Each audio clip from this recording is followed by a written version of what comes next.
द्वापर युग की बात। चाहता हूं कि भाई दुनिया में 3 चीज झगड़े की हैं, जर जोरू और जमीन।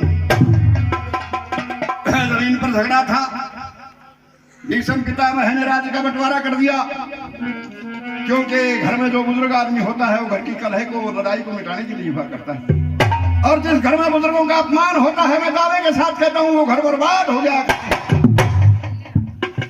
क्या भीष्म पितामह का हमेशा दुर्योधन अपमान किया करता था। सजनों, पांडवों ने इंद्रप्रस्थ में यज्ञ रचाया, द्रौपदी ने कि दुर्योधन ते न्यू कह दिया अंधों की अंधी औलाद। किसी बात के ऊपर जुए का खेल रचा दिया वो मामा सुकनी वहां पर। सजनों, बताओ से कि पछीत में आड़ार घर में सारा बहुत खतरनाक हुआ करे। क्या वो शकुनी उस सुदेश ना का भाई, वो गांधार नरेश वहां पर रहा करता था? क्यों?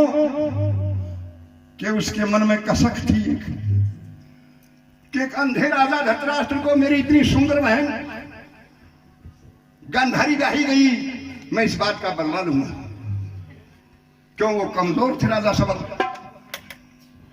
उसी दिन से डेरा डाल रखा था और पता लगा कि अपमान कर दिया दुर्योधन का, बस मौका लगा। सजनों, शत्रु को कभी छोटा नहीं समझना चाहिए, अग्नि को कभी छोटी नहीं समझना चाहिए, पाप को कभी छोटा नहीं समझना चाहिए, रोग को कभी छोटा नहीं समझना चाहिए, स्वामी को कभी छोटा नहीं समझना चाहिए, और सरफ को भी कभी छोटा नहीं समझना चाहिए। क्या वो शत्रु मौका लगा और न्यू कहने लगा, अरे दुर्योधन, हाँ क्या कर दिया? ने बोला, मामा गजब कर दिए, मेरे कालजे में बोल खटके से मैंने न्यू बोली अंधों के औलाद तन्ने न्यू बोली। बोले हाँ, जा उनको यहां पर बुला। सजनों, संक्षिप्त में वर्णन करता हूं कि जुआ खेला और जुए में 13 साल की शर्त लगा दी। पहली जुए में 500 पांडव जीत लिए, द्रौपदी जीत ली, द्रौपदी को नगन करने लगे, लेकिन उस परम पिता परमात्मा श्री कृष्ण भगवान की कृपा चीर अनंत हो गया और दुशासन के हाथ थक गए, नहीं चीर उतरा। दोबारा फिर जुआ खेला गया, जिसमें 13 साल की शर्त लगी कि 12 साल वन में, 13वें साल अज्ञातवास। अगर उस समय में पहचान लिए गए तो 12 साल फिर जाना पड़ेगा। इंद्रप्रस्थ का राज सुप्रद करके दुर्योधन के और वो 5 पांडव तथा वो 5 राजकुमारी द्रौपदी, जिसने कभी जमीन पर भी पैर नहीं टिके थे, दासियां अधर अधर रखा करती, उन 5 पांडवों के साथ हो लेती है जैसे कि सीता राम लक्ष्मण के साथ हो लेती है। इसी प्रकार से वो द्रौपदी भी कहां बियाबान वन में फिरते फिरते और 12 साल गुजर जाते हैं। 13वां साल, उस 12 साल के अंदर ही कौन वो जयद्रथ उस द्रौपदी का हरण करता है, भीमसेन छुटवा लेता है उसको। सुनो, आगे चलिए थोड़ा सा।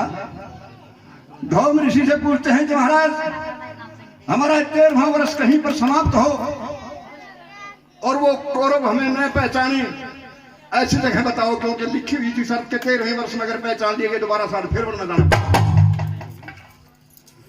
अब धौम ऋषि, सजनों, इन महर्षियों की विप्रों की, क्षत्रियों की देन है कि धौम ऋषि ने बताया कि मत्स्य देश में राजा कमल नयन के वैराट नगर में चले जाओ, वहां पर अपना नाम काम बदल के रहना, 1 साल तक तुम्हें कोई नहीं पहचानेगा। देवी की स्तुति करके और वो पांडव वहां से चलने के लिए तैयार होते हैं। युधिष्ठिर अपने भाई भीम, अर्जुन, नकुल, सहदेव और द्रौपदी से कहने लगा कि चलो भाई। भीमसेन कहने लगा, भाई कहाँ?